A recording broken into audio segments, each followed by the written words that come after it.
Selamat pagi dan salam sejahtera untuk kita semua. Perkenalkan, saya Arnold Sutantio Huta Barat. Saya salah satu dosen dari Fakultas Bisnis dan Program Studi S1 Manajemen Institut Bisnis dan Informatika Kesatuan. Perkenalkan, saya kali ini untuk menjelaskan mata kuliah yang saya ampu, yaitu Manajemen Treasury, di mana penyampaian perkuliahan dilakukan secara delivery, interaction, dan assessment. Video ini dibuat dengan tujuan untuk memenuhi salah satu persyaratan sertifikasi dosen berupa unjuk kerja Tridharma Perguruan Tinggi yang khususnya aspek di bidang pengajaran. Saya akan memulai untuk menjelaskan deskripsi dan informasi dari mata kuliah Manajemen Treasury.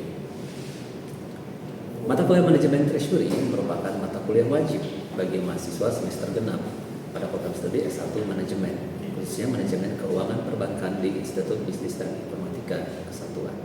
Mata kuliah ini memiliki bobot sebesar 3 SKS teori dengan bahasa Indonesia sebagai bahasa pengantarnya. Mata kuliah ini bertujuan mempelajari tentang konsep dasar dan ruang lingkup dalam treasury perbankan, yaitu mata uang, manajemen risiko, regulator perbankan, yang kemudian diikuti dengan pemahaman mengenai transaksi treasury, foreign exchange, money market, dan fixed income. Yang setelah yang terakhir adalah bagaimana pengelolaan seluruh transaksi treasury. Capaian pembelajaran lulusan atau CPL mata kuliah ini adalah yang pertama, mahasiswa dapat menguasai teori pengelolaan keuangan perusahaan dan teori perbankan. Yang kedua, memahami kode etik pasar, etika bisnis, dan kode etik perbankan Indonesia sehingga menjadi individu yang memiliki integritas tinggi dan dapat dipercaya. Yang ketiga, menguasai regulasi internal dan eksternal yang berlaku di perbankan. Kemudian, capaian pembelajaran mata kuliah atau CPMK mata kuliah ini adalah agar mahasiswa mampu, yang pertama, menjelaskan konsep dasar manajemen treasury, menjelaskan ruang lingkup treasury, mengidentifikasi dan mengelola risiko treasury, yang keempat, memahami akuntansi treasury, dan yang kelima, memahami pengelolaan seluruh transaksi treasury. Sistem pembelajaran di mata kuliah Manajemen Treasury dilakukan secara sinkronus dengan menggunakan metode pembelajaran aktif yang mengutamakan peran dan keaktifan mahasiswa dalam proses pembelajarannya, yaitu pembelajaran kolaboratif diikuti dengan latihan soal dan diskusi serta penugasan kelompok. Pembelajaran mata kuliah Manajemen Treasury dilakukan sebanyak 14 pertemuan. Semuanya dilakukan dengan tatap muka, atau selama 14 pekan. Ditambah UTS setelah pertemuan ke-7 dan UAS setelah pertemuan ke-14. Penyampaian materi di kelas yang efektif dalam mata kuliah ini dilakukan melalui penggabungan antara teori dan praktik sebenarnya yang terjadi di perbankan. Dengan begitu, mahasiswa tidak hanya berfokus pada teori saja, melainkan mampu memahami dan melakukan simulasi terhadap aktivitas treasury perbankan. Sedangkan untuk penugasan kelompok dilakukan sebanyak 1 kali, yaitu sebelum UTS atau sebelum UAS. Penugasan ini bertujuan untuk mengasah kemampuan analisis terhadap pengaruh atau dampak kejadian-kejadian di dalam negeri dan di luar negeri terhadap pasar keuangan secara umum di Indonesia dan bagaimana dampaknya terhadap aktivitas treasury secara khusus. Evaluasi hasil pembelajaran mata kuliah didapatkan dari kuis yang dilakukan secara lisan yang dilaksanakan 1 kali sebelum UAS. Tujuan dari kuis ini adalah memperdalam pemahaman mahasiswa terhadap konsep treasury perbankan. Mata kuliah ini memiliki total pembobotan sebanyak 10% kehadiran, 10% kuis, 20% penugasan kelompok, 30% UTS, dan 30% UAS. Demikian informasi yang bisa saya sampaikan mengenai mata kuliah Manajemen Treasury untuk mahasiswa program studi S1 Manajemen penjurusan Manajemen Keuangan Perbankan di Institut Bisnis dan Informatika Kesatuan Bogor. Berikut ini adalah cuplikan dari pembelajaran yang saya laksanakan secara tatap muka di ruang kelas. Selamat menyaksikan dan terima kasih. Oke, selamat siang. Ya, Pak. Kita materi kedua membahas tentang pengenalan dasar valuta dan foreign exchange atau singkatannya forex. Nah, ini lanjutkan materi minggu lalu di mana guru menjelaskan tentang di bidang treasury. Ya, di mana bidang treasury itu ada 3, foreign exchange, money market, dan fixed income. Ini kita akan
rupiah.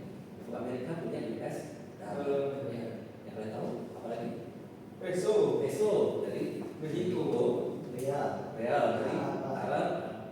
Yen. Yen dari Jepang. Ya, dan banyak ya, di semua negara punya mata uang masing. Masih. Ada pengecualian, ada mata uang yang namanya euro. Euro ini bukan negara, tapi merupakan gabungan dari beberapa negara atau menjadi suatu blok yang namanya Uni Eropa. Ya, jadi blok Uni Eropa itu menggunakan mata uang euro, di mana semua negara anggotanya sepakat untuk menggunakan mata uang yang sama. Ya. Next. Oke, setiap mata uang memiliki notasi penulisan baku. Nah, kalau kita lihat dari yang sebelah kiri ini, United States Dollar itu disingkatnya USD. Ya. Dua huruf pertama itu melambangkan nama negaranya. Satu huruf terakhir melambangkan nama mata uangnya. Jadi kalau USD adalah United States Dollar. Rupiah, IDR. ID berarti Indonesia. R adalah rupiah. Jadi Indonesia rupiah. Contoh lain, Japanese yen, JPY. JP adalah Japan, dan Japanese. Y adalah yen, di Japanese yen. Nah, kecuali untuk euro, karena dia tidak ada negara, jadi dia tulis langsung euro. Ya, simbolnya adalah EUR atau euro. Nah, di antara banyak mata uang itu ada kelompok yang namanya mata uang global utama. Nah, itu apa artinya? Jadi kalau mata uang global utama adalah mata uang yang kalau kalian bawa ke negeri ke negara manapun, itu mata uang itu diterima.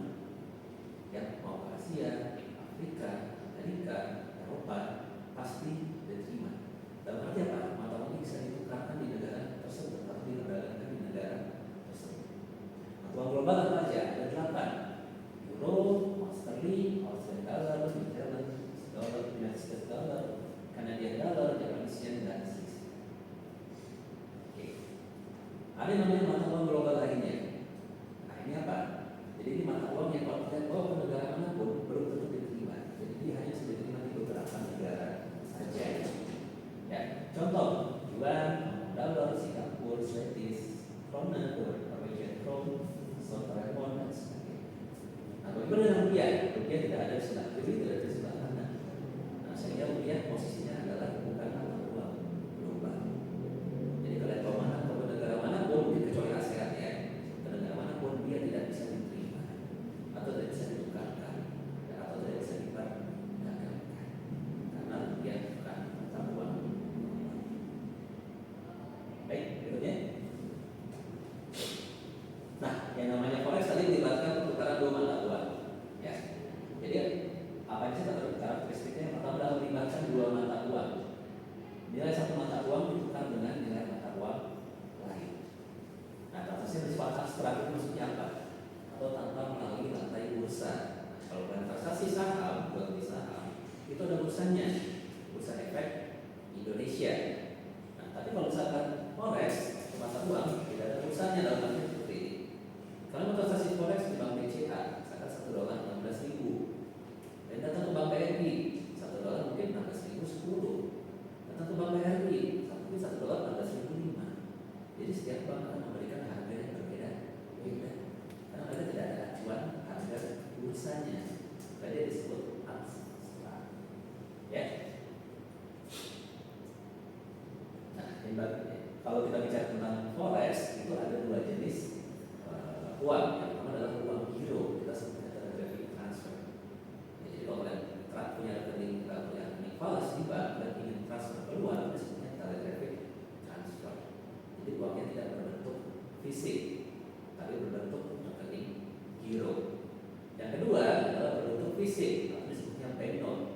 Nah, itu uang seperti kita pegang sehari-hari ya, itu disebutnya bank note atau uang. Tidak ada contoh gambar. Ada contoh. Ya. Oke. Nah, Pak, lebih mahal mana antara rekening transfer dan bank note harganya? Jawabannya lebih mahal ya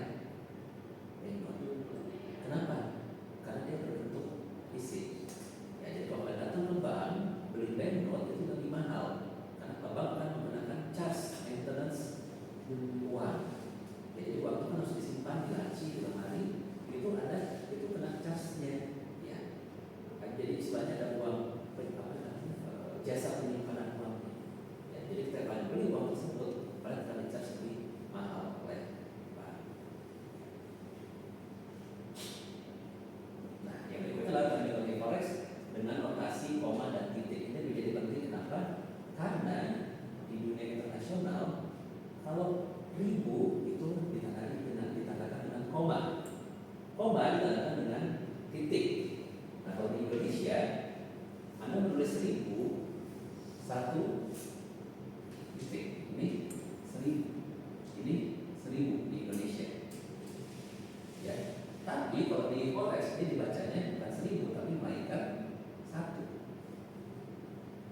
Kalau tulis 1000 berarti kita harus pakai koma 1000.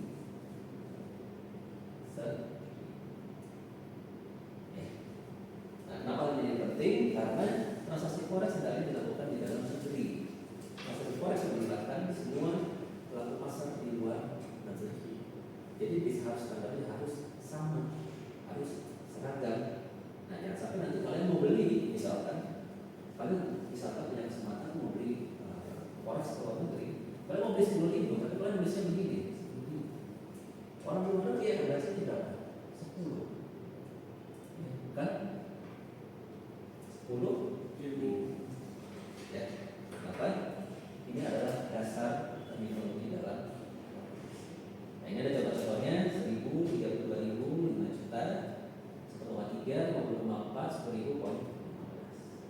Jadi kalau 10.000 poin 15, 10,000.15, 10.000,15.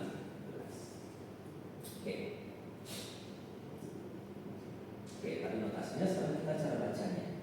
Cara baca nilai tukar itu dibaca dari kiri ke kanan. Contoh, USD ADR 15.000, maka 1 USD itu adalah 15.000. Di bawah 1 euro USD 1,920, artinya apa? 1 euro sama dengan 1,0920 USD. Bukan terbalik, 1 USD 1,920. Ada aturannya nggak? Ada. Ya, aturannya apa? Jadi ada aturan namanya mata uang referensi dan mata uang non referensi. Jadi mata uang referensi apa? Mata uang yang selalu ditulis di sebelah kiri dalam notasi. Mata uang non referensi, mata uang yang selalu ditulis di sebelah kanan dalam notasi tulisan mata uang. Nah, mata uang yang termasuk mata uang referensi apa saja? Cuma ada 5 di dunia ini: euro, pound sterling, Australian dollar, New Zealand dollar, dan US dollar. Di luar 5 mata uang ini semuanya adalah mata uang non referensi. Ya. Jadi kalau misalkan menulis pasukan dolar dan rupiah, dolar referensi, rupiah di sini sebelah. Ya. Misalkan apa? Pound sterling dengan yen, pound sterling sebelah kiri, yen di sebelah. Nah, ini tulisannya betul atau yang. Nah, ini lalu kalau misalkan antara referensi ketemu bagaimana? Nah, untuk referensi tadi ada pangkat. Ya, pangkatnya mana yang lebih tinggi? Ini sudah saya urutkan dari sebelah yang paling tinggi ke yang paling rendah. Paling tinggi euro, kedua pound sterling, ketiga Aussie, keempat New Zealand, kelima. Sehingga kalau euro dan USD bertemu, yang terus dua adalah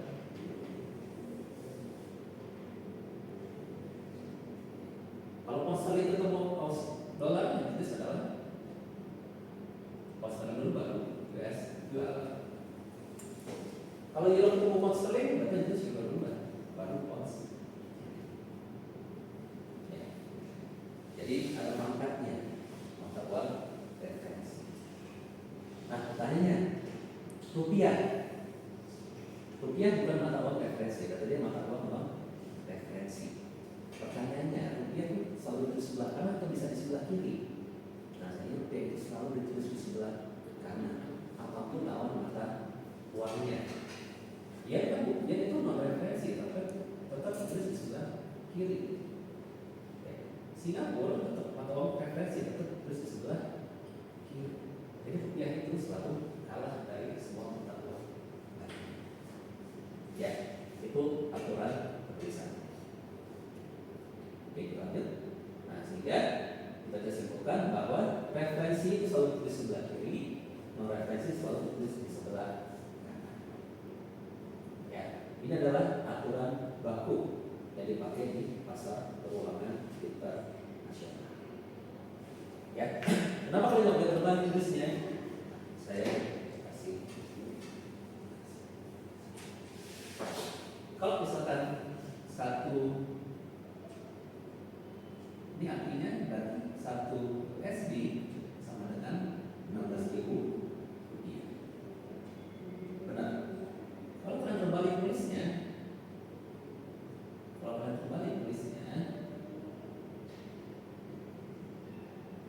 bacanya pun jadi terbalik. Satu kali lipat sama dengan 16.000. Ini satu. Ya, jadi perlu diperhatikan penulisan posisi angka. Oke, nah ini contohnya. Jika kurs USD yang 15.000, maka $1 15.000. Jika kurs yen IDR 136,50, maka yen 1 yen 136,50. Jika kurs euro USD 1,0615, maka 1 euro sama dengan 1,0615. Jika kurs pound sterling Hong Kong dollar 9,44, maka 1 pound sterling sama dengan 9,44 Hong Kong. Yang sudah sesuai dengan kaidah penulisan notasi mata. Ada pertanyaan kalau saya sekarang ini? Lanjut? Oke, namanya mata uang pasti ada sisi beli dan jual. Ini layaknya kalian berdagang suatu barang sama. Ya, terdapat dua sisi dari tukar kurs, yaitu beli buy atau dan jual atau sell. Kurs beli selalu lebih rendah daripada kurs jual. Kenapa? Ibaratnya kalian berdagang, kalian ambil barang ke orang, kalian ambil barangnya lebih mahal atau lebih murah? Kalian mau jual barang, kalian ambil barang ke orang, ke pemasoknya, kalian beli pasti lebih murah dong. Iya. Terus kalian jual lagi ke orang lain lebih mahal. Prinsipnya sama. Jadi bank akan beli mata uang Anda lebih murah dan bank akan jual ke Anda lebih mahal. Sama prinsipnya ya. Nah, sisi nilai tukar beli atau jual selalu dilihat dari sisi bank, bukan dari sisi Anda. Jadi contoh gini, Anda mau beli, datang ke bank ya, mau beli US dollar. Aku saya mau beli US dollar. Anda mau beli US dollar, beli ya. Berarti bank akan kasih kurs jual. Kebalikannya, karena Anda ingin membeli, bahkan kasih lebih mahal. Ya, sebaliknya kalau Anda datang ke bank, Pak saya mau jual US dollar. Nah, banknya mau ngambil dari kalian kan? Berarti bank maunya beli lebih murah. Maka bank akan kasih kurs beli. Ya, jadi begitu ya. Cara melihat beli dan jualnya. Oke. Ini ada contohnya, Anda sudah saya tuliskan. Anda datang ke bank dan menukarkan 100 dolar rupiah, artinya Anda menjual USD. Ya, lihat dari sisi mata uang referensinya. Maka bank akan memberikan kurs beli. Sebaliknya, Anda datang ke bank dan menukarkan 100 dolar ke euro, artinya Anda akan membeli euro. Dan bank akan memberikan kurs jual. Jadi lihat mana kurs referensinya. Ya. Oke, jadi gampang sebenarnya pemahamannya. Kalau Anda mau beli, bank akan kasih kurs jual. Kalau Anda mau jual, bank akan kasih kurs beli. Oke. Nah ini contoh tabel mata uang antara rupiah dan mata uang konversi. Oke, saya lihat di sini, di sisi buy itu nilainya pasti lebih kecil daripada di sisi sell atau dari sisi jual. Ya. Nah, ini cara baca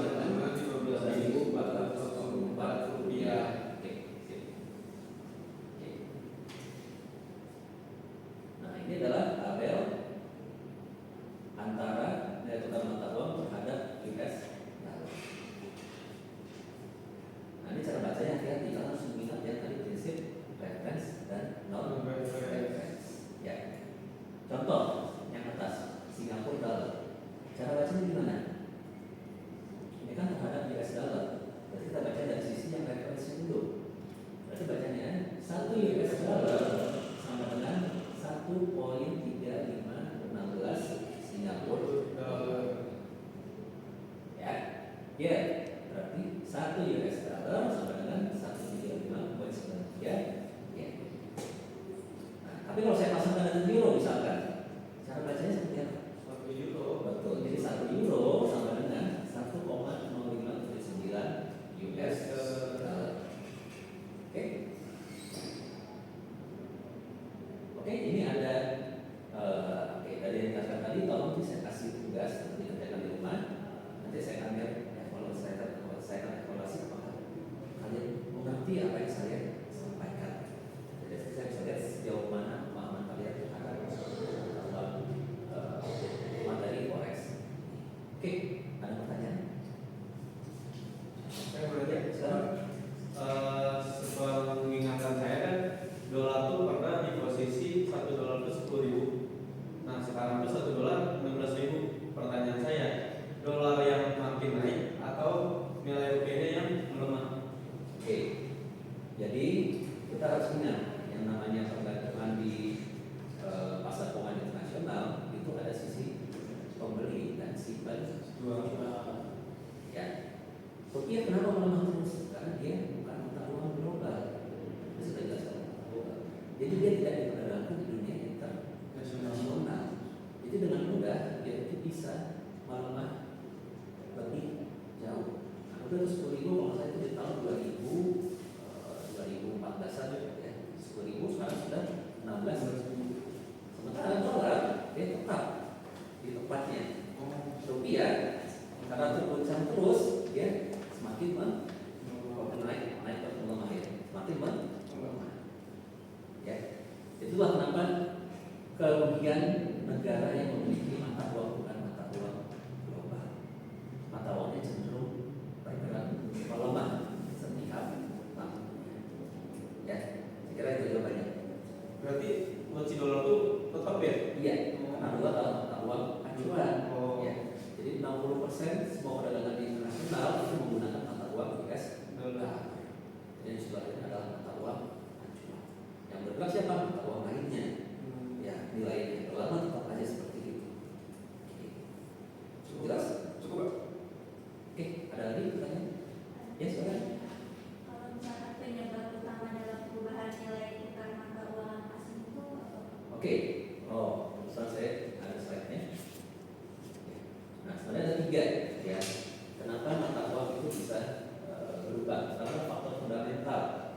Itu apa? Kondisi ekonomi, politik, keamanan. Ekonomi dalam arti apa? Data-data makro ekonomi suatu negara. Contoh apa? GDP, inflasi, upah minimum kerja, neraca pembayaran, dan sebagainya.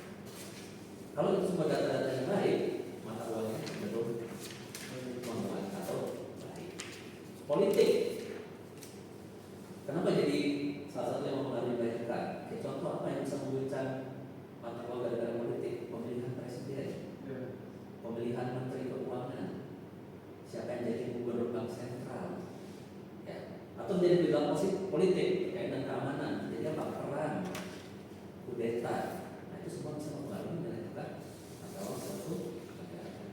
Yang kedua, psikologi pasar. Artinya kami mengikuti aksi investor lain, terutama investor besar. Ya, kalau kalian sebagai investor kecil investasi, kalian investor besar nih. Oh, dia membeli euro, saya ikut membeli euro. Kemudian kalian sudah terkena faktor psikologis. Nah, seperti Anda sendiri tidak? Enggak. Semua orang investor besar di seluruh dunia. Jadi satu investor besar bisa menggerakkan investor kecil lainnya. Itu namanya faktor psikologi. Yang ketiga adalah spekulasi. Spekulasi ini apa? Ini pernah terjadi saat krisis moneter tahun 90. Ya, karena spekulasi ini maka mata uang rupiah jatuh dari 2.000 variasi langsung jatuh ke 16.000 US. Tahu nggak kalau bukan 2? Ya ini apa? Siapa yang melakukan itu? Diduga ya, diduga itu karena seorang investor kelas kakap atau investor besar ya, yang masuk ke suatu negara melakukan transaksi forex saat negara Indonesia sedang ekonominya kacau. Belum ada krisis moneter. Ketika Indonesia sedang kacau ekonominya, ini ada satu investor besar masuk melakukan transaksi forex, dia melakukan spekulasi. Nah, Akibatnya apa? Itu sedang kerugian cocok dari 2000 ke 15. Karena tadi melakukan perdagangan forex di luar harga pasar. Ya, itu yang menyebabkan mata uang negara bisa jatuh, bukan spekulasi. Ya. Yang lain ada contoh lain termasuk apa? Intervensi bank sentral. Ini seperti apa? Kalau dia sedang melemah nih, wah ini udah mulai nih, wah lebih baik kita masuk ke pasar, itu apa? Agar dia balik wah, ya itu namanya intervensi bank sentral. Atau ada pernyataan dari pejabat penting negara, oh, gubernur bank sentral ngomong A, menteri keuangan ngomong A, presiden ngomong B, itu semua omongannya dianggap benar loh oleh para investor. Karena apa? Itu keluar dari seorang pejabat negara ini pula pejabat negara. Nah itu bisa mempengaruhi persepsi pasar terhadap pertukaran mata uang. Yang terakhir adalah safe haven currency atau disebutnya mata uang aset aman. Contoh apa mata uang aset aman? Dolar, emas komoditi aman, masuk aset aman juga safe currency. Dolar, emas, yen, Swiss franc. Ya, ketika dunia sedang bergejolak, investor itu cenderung beralih ke aset aman. Dia akan meninggalkan Indonesia, investasi di Indonesia dia akan beralih ke aset aman sampai dengan gejolak di dunia ini meredah. Nah, itu bisa menggunakan nilai mata uang. Oke, cukup jelas? Oke, dari tadi cukup. Oke, kalau tidak ada materi hari ini cukup sampai hari ini. Oke, jika ada pertanyaan silahkan Anda tulis di WA group, ya saya akan balas dengan senang hati. Oke, jika atau kalau kalian tidak mau gabung boleh langsung jantri saja. Tidak masalah. Oke, sebagai evaluasi jangan lupa ya, ini dikerjakan di Oke, kalau gitu terima kasih. Sampai ketemu lagi di materi